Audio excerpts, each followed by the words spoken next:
Just an hour.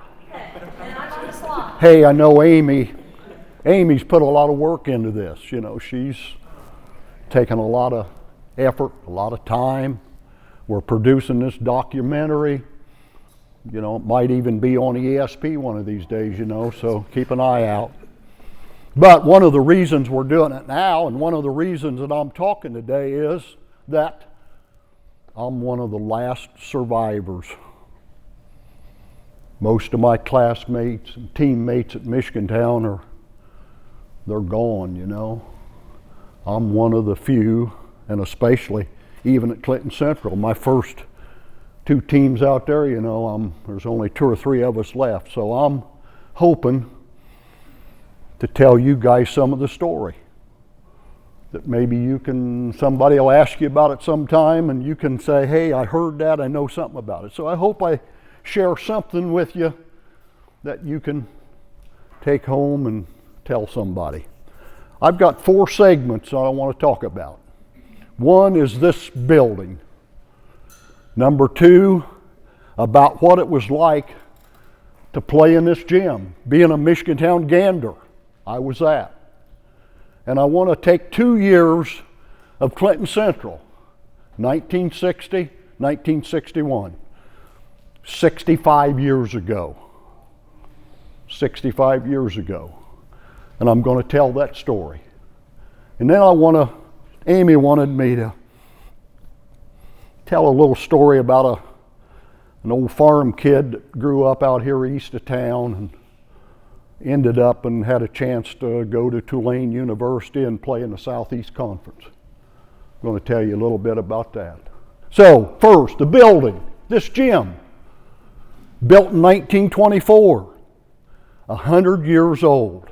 Can you imagine what it was like when they put them big beams up there in 1924? How did they do it? I don't know. So we got this gym. It was one of the first in the area. 1920s, there was many gyms built. Howard Hall at Frankfort was built in the 20s. These were the first places to play inside.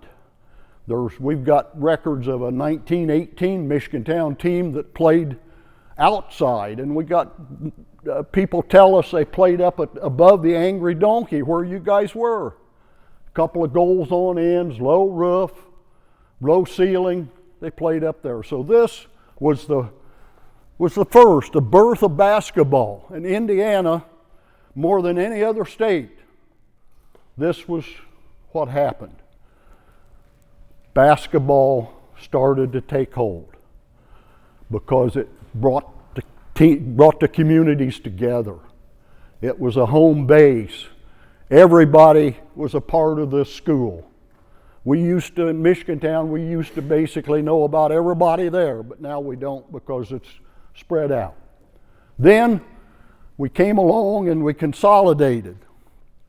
Went to Clinton Central. And then 10 years later, we had an elementary school here. 10 years later, they built the new school, the elementary school out at Central. So we get it built. Now the question came up is what we're going to do with these buildings. So we were fortunate that some people came together and saved this building. Now the other schools in our county, Kirkland, Circleville, Forest, Sugar Creek, all gone, tore them down. So we saved ours. Then, a few years later, in fact, the Lions Club actually was kind of taking care of the building, and 25 years ago, whatever it was, I decided, well, I want to get connected to the Lions Club because I wanted a key to the gym. So I go to the Lions Club meeting and get my key, and I go to a couple more meetings. In fact, the Lions Club was about gone. There was only 3 people at the meeting. So my third meeting, I went to the Lions Club. I got elected president of the Lions Club. We only had 2 or 3 voters, you know, but I got it. So I took it on, and a few years later, In fact, during that time, I had that key, you know. I had old Greg Unger. He'd be up here. Him and I would play up here 2 or 3 times a week. We'd bring guys in from Frankfurt, every place. I played in this gym fairly well. If Sam was here, I wished he was here, but he would be telling you that even at 70, I played some defense. Most people would think I wouldn't do that, but Sam always brings up that, hey, I saw him down there. He played the game. I still could do it until I got my hip replaced, and then I had to give it up. But our building was going downhill. The roof leaked, the windows, water coming in, the floor was bad, no heating and air. So I headed up a group of people, some new people, Sam and Carolyn Fields and Larry and Pat Newton, and actually Linda Barnett was part of our group. And so we decided, hey, we're going to have to do something about this place, or it's going to be something that we can't use.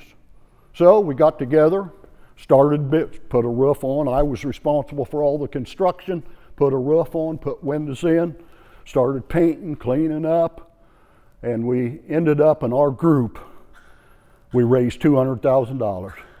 Put a new floor in just 4 or 5 years ago, $30,000. Now, what do we have? We have a place that's a historic site. It's history, it's historic. You know, I've been to Knightstown Gym and Milan Gym and a few others. You know, this is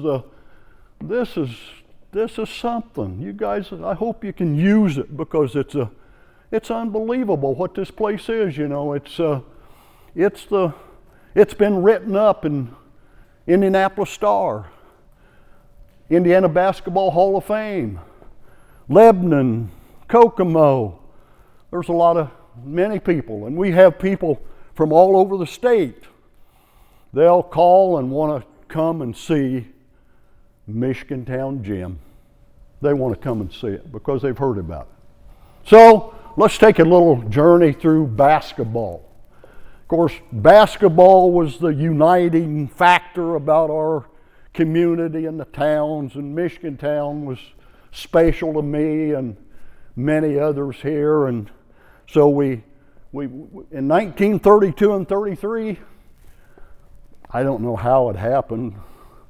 We've got a picture of it. A couple of years ago, we had a gentleman, an real old man, over 100 years old. I took him in there one day to show him this picture that we played in the sectional in 1933. And I started telling him about it. He said, I was there. It had been 87 years. He was about 13 years old. He said, I was there. I saw the game. So what happened in that tourney, Michigantown beat Frankfurt, which Frankfurt, you know, they won most all the sectionals during that time. You know, they were good. They won the state champions 4 times in the 1930s and 40s, and Michigantown upsets them 27-26. We beat Jefferson in the final game, right up there, 27-26. We go to Lebanon to the regional. They beat Lebanon. Then, well, who else? We beat another school down there. Winning the regional, state finals. They used to have 16 teams go to the state finals instead of the four semi-states and so forth. So Michigantown, this little town out here of 15 kids in the class, 20 kids in the class, Butler Fieldhouse. Can't imagine it. I had two uncles that played on that team. Red Osler, you know, Grant and Chad and Red Osler played on that team. Dick Caldwell, he was my uncle. My mother's brother, he's pictured down here. 2 uncles that played on that team. I heard a little about it, but you know, they never said much about it. So we move on. The next time I want to talk about the 50s, 1950. You can look at this picture, but this was regarded, from what I could tell, I never got to see these guys play. Now, if Sam was here, you know, he saw them play. He knew about them. This team, I think they went 21-2. Big guy here in the middle, Bob Butts, Blaine's grandpa. It's just too bad, Blaine, you didn't get as tall as he was. Huh? Man, Bob was 6'4". These guys were big, 6'3", 6'4". One of the best players that ever played here was a guy called Bob Spurgeon. He's the only player in Michigantown history scored 1,000 points. Pretty tough back in those days because we had a lot of low-scoring games. But anyway, these guys get to the finals of the 1950 sectional. They get Frankfort, and they tell me, and I got it. We got all the clippings over there in 1950. We got every game. They got down to one shot. Bob Butts had it. Rolled in and out. Don't beat Frankfort. That was a dream. Out here in our, you know, the old timers beat Frankfort, but nobody else ever did. They were good. So we get into the 50s. That's when I started school here, you know, fourth, second grade. I remember coming down this, used to be a stairway here, coming from upstairs, coming in here for recess and noon. Man, I shot every day, you know, I played ball. So I got to 7th grade and got to play on an organized competitive team, and our 7th grade went 0-12. Man, I don't know whether I can play or not. 0-12. So the next year, our old coach in the 50s, Wilbur Rule. So he comes down and coaches the 8th grade team. So we have a run to see, got a good picture in there of that team. And in fact, myself and Jerry Osler, you know, old Jerry, some of you knew him. Him and I had played together. We were cousins. We'd played together ever since we was little kids. Man, we could pick and roll. We could back cut. Hey, we could play. So he come up and was a 7th grader and played on our 8th grade team, so we go 20-0, win the county tourney. So that probably kind of sparked my love for basketball. Have a chance to be successful and win the county tourney. It was 10 teams in the county tourney, actually. So we win the county tourney, and now next year I've got to think about being a part of the Michigantown Ganders. You know, I sat here as a little kid in the bleachers, and I sat up here when we had games, you know, this was full, this was full, this was full, this was all full. It was a packed house, tremendous atmosphere. So now I'm going to get to play, maybe, as a Michigantown Gander. So I made a team, or 2 classes ahead of me. In fact, Larry Whiteman, Logan's dad, he was a teammate of mine. Pretty good player. He showed him some double-figure scores over there. And so we, freshmen, I get to play some. In fact, I only remember one real thing about my freshman year. Not much, but we drew Frankfort in the sectional. We go down there, and Frankfort was probably the most well-known basketball facility in the part of the country. They'd won 4 state championships down there, so they were well recognized as one of the homes of Indiana basketball. So we draw Frankfort, and I'm a freshman. I'm a kid 14 years old. You know, if we hadn't had a couple of weaker classes ahead of me, I might not have made the varsity. So I got to play. Wilbur Rule, he was real good to me. He thought I had some potential. So we get Frankfort, and we're down in the basement. We used to always dress in the basement of Howard Hall. So we come out into the gym down there, up that stairway, and 2,500 people. Packed house. Packed house. Hard to believe that this kid's going to walk in there and try to play basketball. Frankfort had some big guys. They beat us, which we expected. I ended up with 8 or 9 points, so I felt pretty good about it. So the next year we come to Michigantown, and I'm a sophomore, and but we'd been hearing about consolidation. We're gonna consolidate, go to have a school out here. We were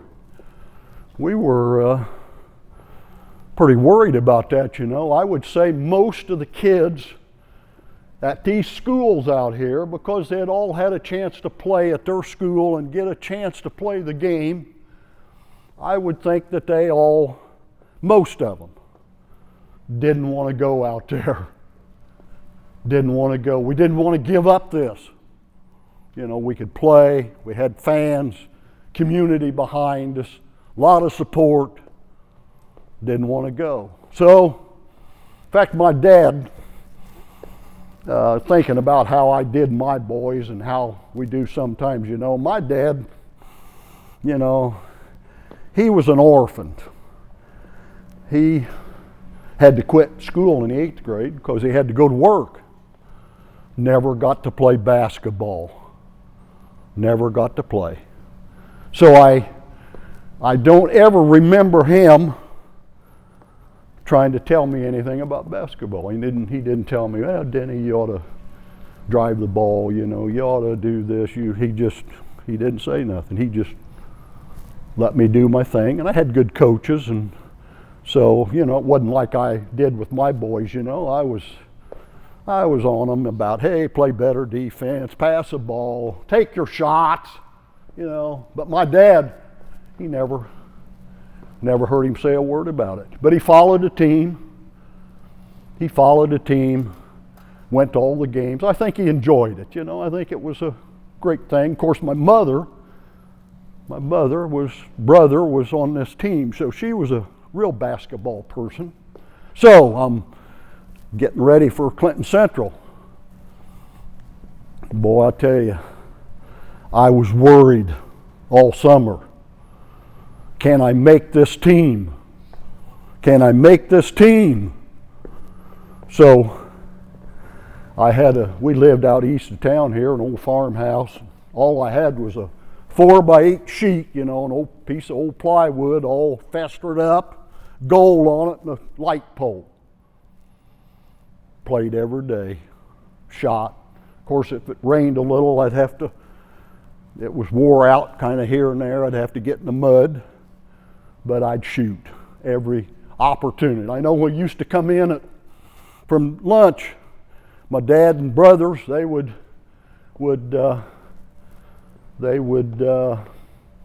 come in. My brother Tom, of course, Creed's grandpa, he played here at Michigantown. I got to watch him play. And of course, Jackson, he's one of got grandparents, and old Trace Cheek down here, his great-grandpa played out here. We got a picture of him out here, don't we? His great-grandpa played out here, got a picture of him. So, Michigantown, in fact, I got a picture in there, I got a picture of a 8th grade team right in there on the wall with 2 6th graders on it. Any idea who they were? Howard Markham and Jim Davison. They came up and played on the 6th grade on a team that won the county. Got a picture of it. Very few people have them. So I'm so worried about what's going to happen out there. It's a new deal, If I'd have been at Michigantown, hey, I would have been a star up here, I would have. And we had some pretty good teammates, big guys, 6'4", 6'3", we were going to have a really good basketball team up here, maybe not beat Frankfort, but I bet you we could beat anybody else in the country. So we go out there. The school wasn't done yet. The gym wasn't done. The cafeteria wasn't done. So we got to go to Kirkland to have tryouts. Our new coach was Andy Taft. He had coached down at Knightstown, Paoli, Indiana Hall of Fame coach, one of the best coaches I ever had. And I've had a lot of coaches. I played for 3 Hall of Fame coaches, 2 college Hall of Fame coaches, and 1 high school. So he was the best. He was the best. Wilbur was good. Andy Taft. So we got a new coach, new thing. Now we got tryouts. Tryouts. Who's going to be picked to play? So we had about, some say 80 or 90 kids come out for ball.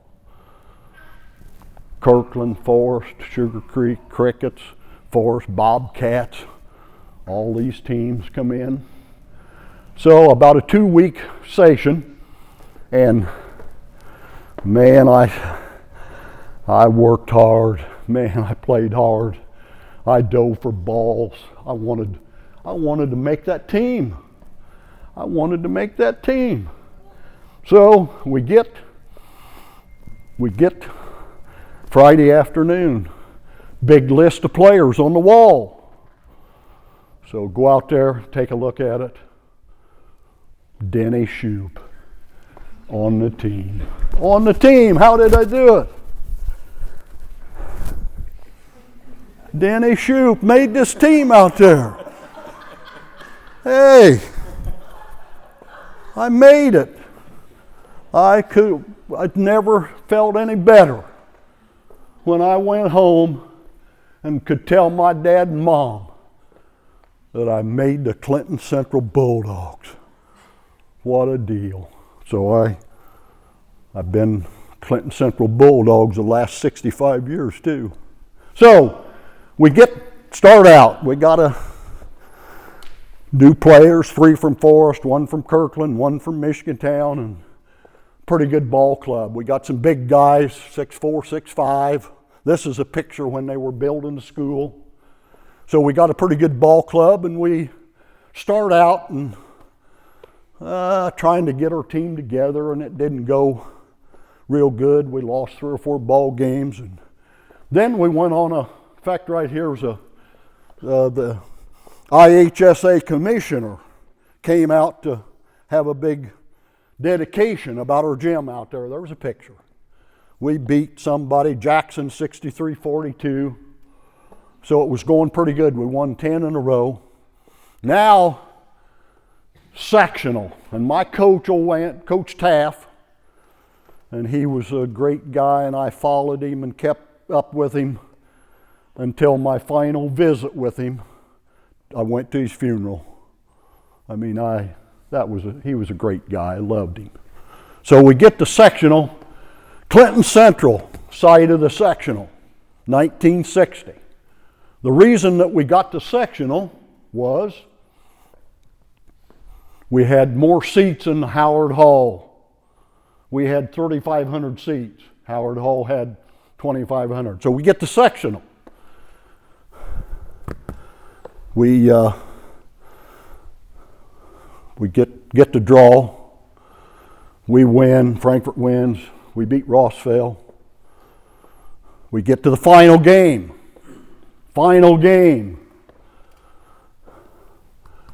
Clinton Central cops a sectional 79-71. Full house. Packed. People standing. Once we got this team going good, you know what happened? People all got behind us, even the Bobcats, even the Circleville Ringers, even the Crickets from Sugar Creek, they all come together because, hey, we had a team that beat Frankfort. That's what they all were yearning to do. So we get to the regional, Lafayette, Jeff, we played them at Purdue Fieldhouse. It was we won big in the afternoon. We beat Fowler 20 or 30 points. And Lafayette Jeff, as coach knows, Jeff's a lot of tradition, lots of, more back then even than they got now, because they were like Frankfurt, they won the sectional about all the time. So we get them back and forth, and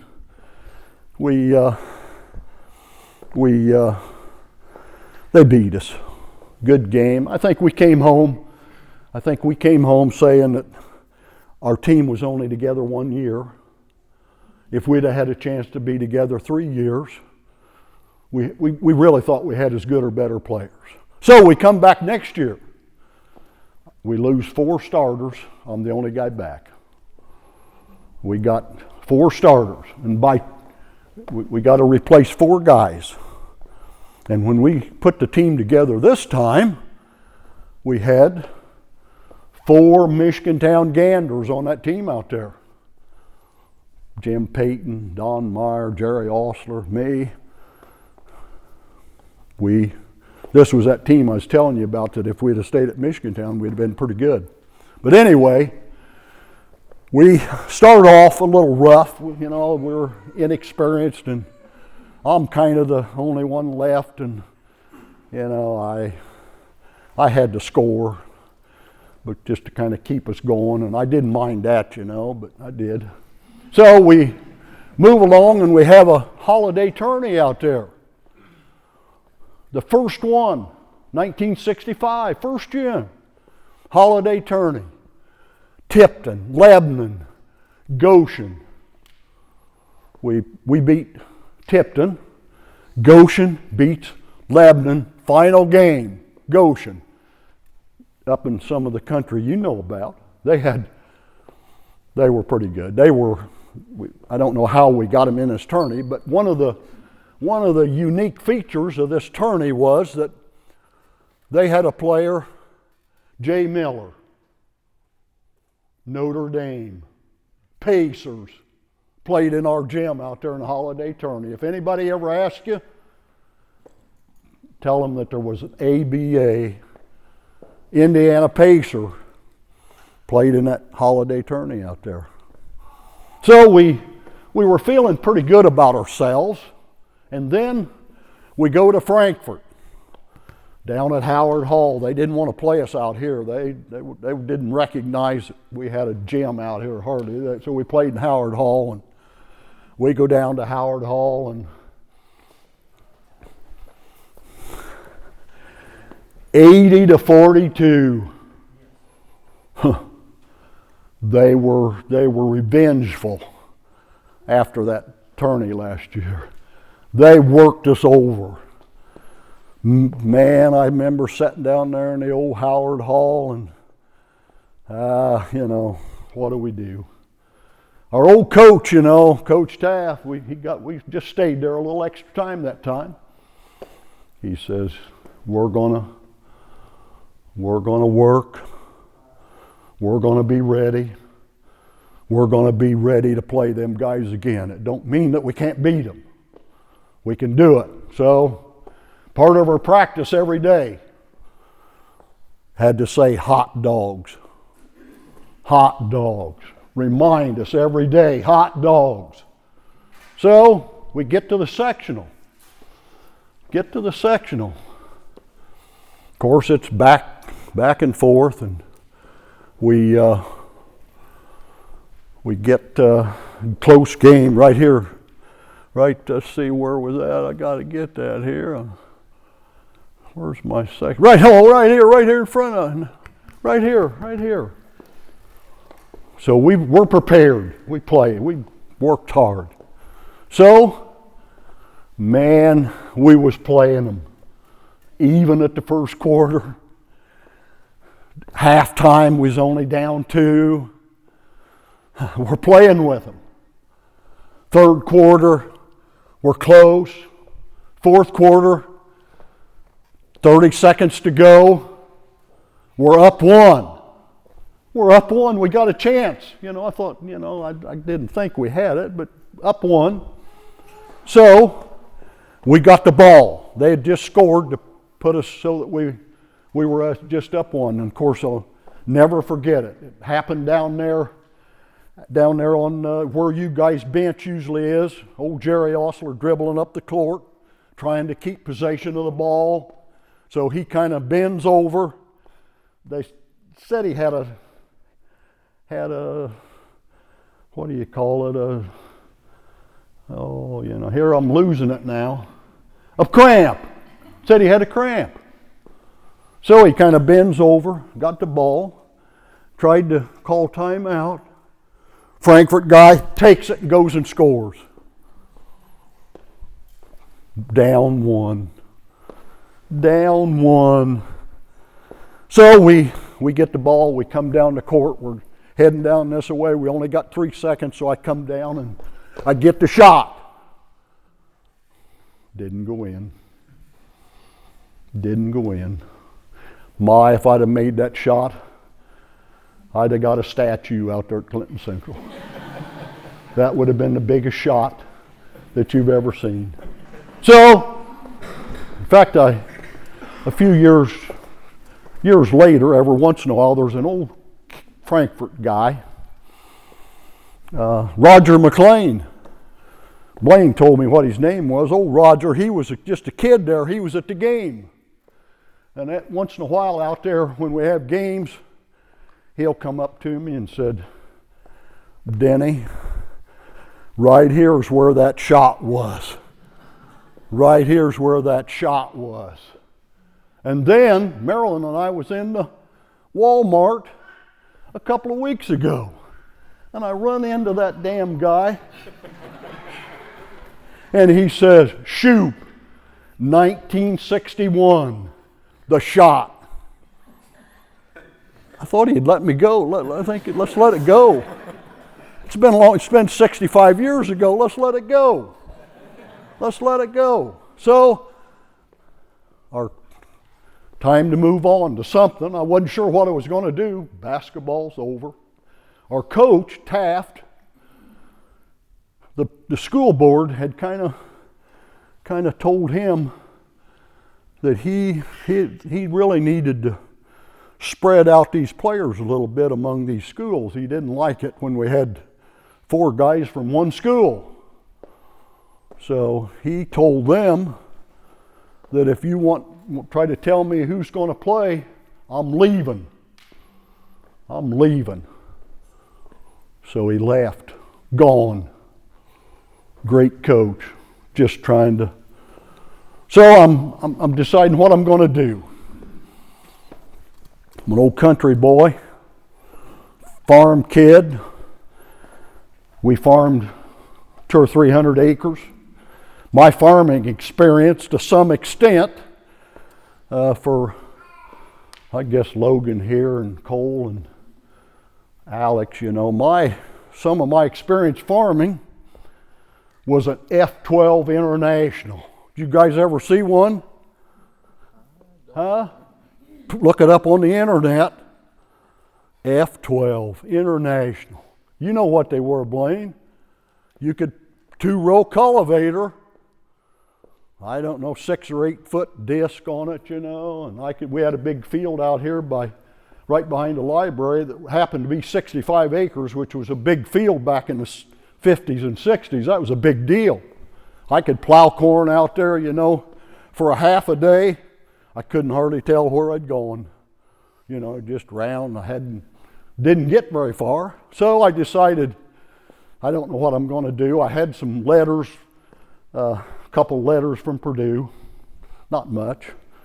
I had, my coach took me down to talk to Tony Hinkle. Tony, of course, he was the best of basketball, football, Butler University. I went down and talked to him, and I didn't know anything about college ball. I never knew a guy that played college ball. I didn't know anything about it. I didn't know nothing about recruiting. So I go down and talk to Tony Hinkle, and I couldn't tell. Butler was in the conference with Wabash and Earlham, and it wasn't a Division I school back then. So, in fact, years later, I run into Tony out there when John played at Butler in the hallway down there. I happened to run into him. He was an old man, I come up to him and I said, Mr. Hinkle, I said, I'm John Shoup's dad, and I said, I came down here one day to talk to you about coming to Butler. And he kind of, he's kind of a Jod and Wooden type answer. He said, what didn't you like about me? Why wouldn't you come if you could come to Butler and be on Tony Hinkle? Why would you not do that? So, what am I going to do? Purdue short course. Try to go back home. So I had a call one day from Coach Cliff Wells, Tulane University. He says, we'd like for you to come down for a visit. I'd never been out of the state hardly. Never hardly been out of the state. So I go down there April 14th, 1961. I thought I took my shoes because I thought I'd try out and all this, but you couldn't do that back then. So I went down there and it was never been on an airplane. So I flew to Memphis, Jackson, New Orleans. Got down there and they took me. Big kid from South Bend, Riley, he showed me around. In fact, they had 6 or 8 Indiana guys down there. Indiana players was all over the South in basketball because Indiana had the best basketball. LSU had them. North Carolina State had them. North Carolina did. Kentucky had them. Everybody had Indiana players. So I get a call and said, offer you a scholarship to Tulane. Southeast Conference. Kentucky, Tennessee, Vanderbilt, Ole Miss, Mississippi State. So I don't know what else I'm going to do. Hated to leave home. I'd never been away from home. I didn't want to leave home, but I go down there. And of course, freshmen couldn't play ball then. So I was homesick. If somebody would have come and got me, it was too far for my folks to come and get me, or I might have come home, So I stayed. How's my time doing? We're 45 minutes. 40? Oh my gosh, I got to start shutting this down. 43 minutes. Oh my. You guys got 10 more minutes? Got 10 more? Okay, so I go down there. My sophomore year comes up. I'm a slightly built, that's what the newspaper said, Denny Shoup, slightly built guard. Old Mr. Wells, he was a good coach. He in fact coached at Logansport. He was a high school coach in Indiana. He coached at Logansport. He won a state championship at Logansport in Bloomington, and he ended up down in there. And he also played against Everett Case when Frankfort was down here, and they'd go through Michigantown back in the day for them to Logansport and Frankfort to play. So I got to start. We had some good upperclassmen. We had a guy, Jim Kerman, was a second-team All-American. He could shoot. He was as much like Rick Mount as anybody ever saw, that he could jump up and shoot over people. He didn't have to have no screens. It was not a jumping set shot. It was a jump and release. Really good. So I got to play. Ended up that I started and averaged 6 points a game. We won six games in the conference. We beat Auburn and Alabama. We beat LSU twice. Never had a chance at Kentucky. Never had a chance. They were too good. Every year they were good. Mississippi State was real good. Vanderbilt was good. So the only game I kind of remember is that we played Georgia Tech in New Orleans. Georgia Tech they were ranked 8th in the country. Pretty big, they had a big kid from Indiana, Caldwell. 6'10", All-American, so we get them down there in New Orleans, and we play with them and play with them, play with them. Get to overtime, we get a 4-point lead. They decide to start fouling. They start fouling. I could see their coach over there say, "Foul 3. Foul 3." That was my number.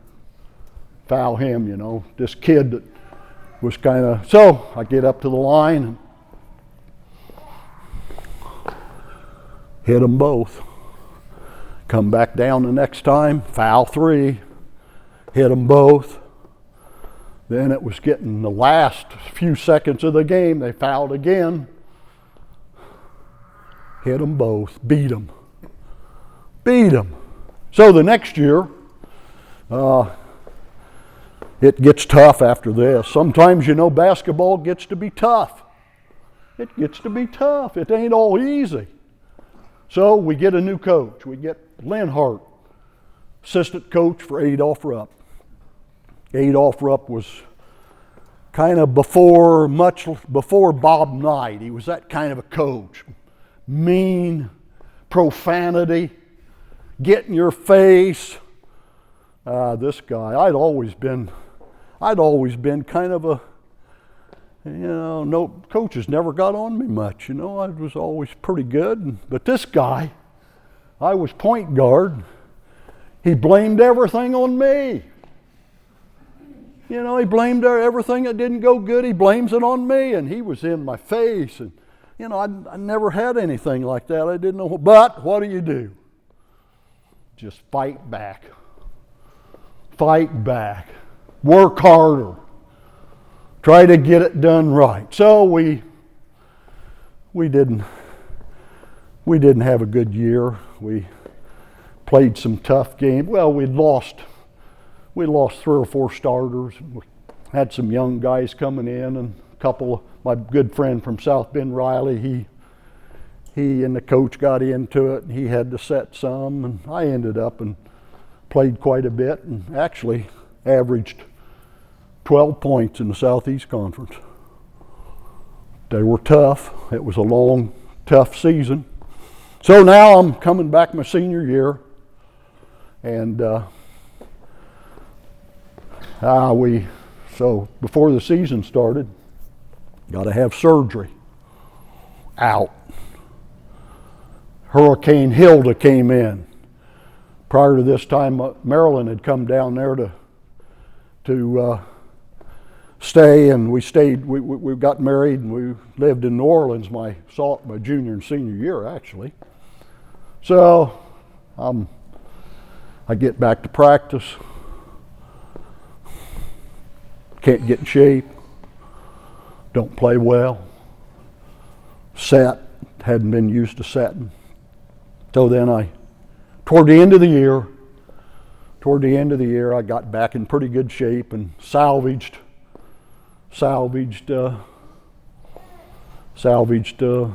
decent season. We won half a dozen games. But during this time, this was just the time that the Southeast Conference was booming.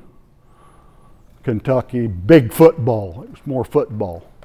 In fact, Marilyn and I's apartment down in New Orleans was looking out over the Sugar Bowl. Could look right out 6 floors up, right in the Sugar Bowl. So I come home and graduated. I was going to graduate. I wasn't going to go down there any longer. I didn't want to go any more time. I want to get a degree in business. So I got my degree. I come back. So what am I going to do? You know, I wasn't sure about that F-12 farming, you know. Didn't know whether that was for me. Of course, we had an M and an H. You know what those are.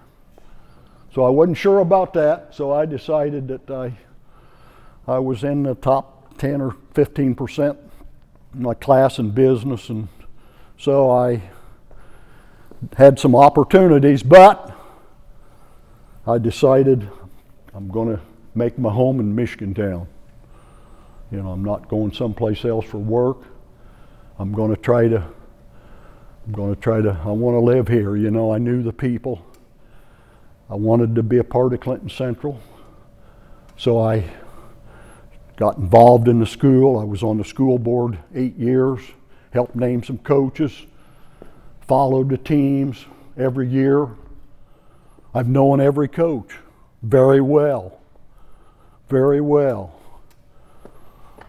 Taft, Flowers, Whitlock, Ray Kraft, Hall of Famer on the Milan team, coached out here.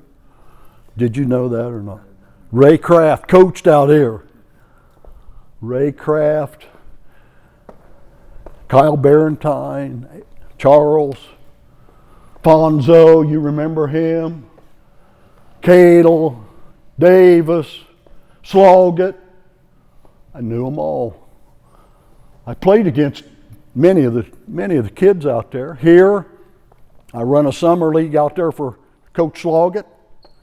So, of all the places I've been all over the country, you know, well, one thing I didn't think about, I kind of missed. My junior year, we played North Carolina State, Everett Case.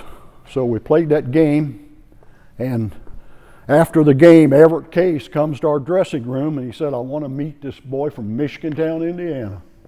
Of course, he knew a lot about Michigantown because Frankfort had recruited quite a few players to go from Michigantown to Frankfort.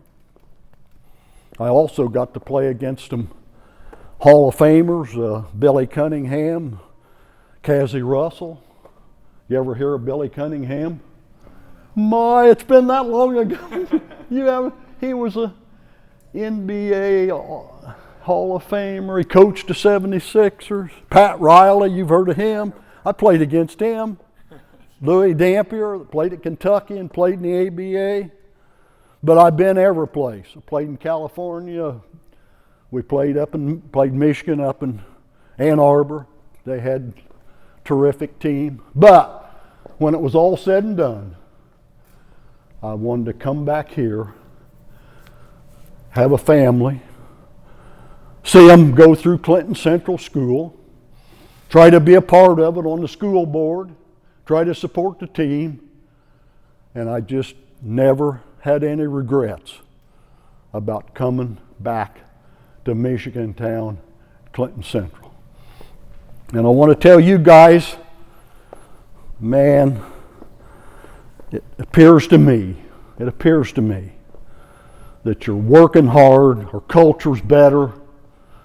I know the coaches have put a tremendous amount of effort into continual improvement. And it's a process, you know, you got to keep building. I've been through ups and downs.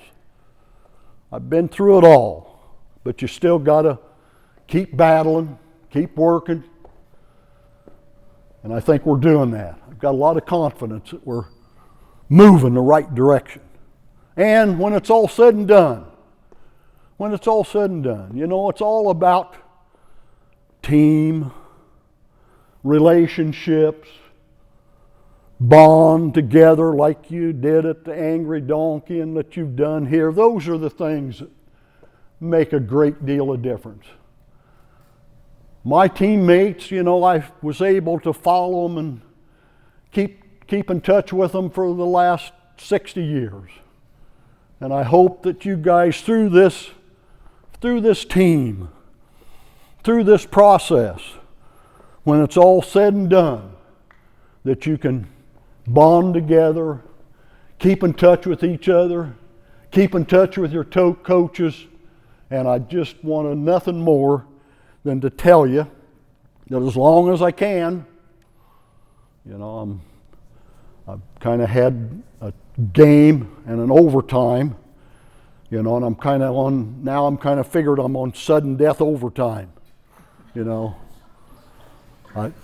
Many of my buddies and my teammates, they're all gone. They're gone. So as long as I can support, be a part, and if anything I can do to help you, I wish you the best of luck, and I'm going to try to be there as long as I can. So thanks for listening. Appreciate it, sir. Thank you for that. Thank you for that.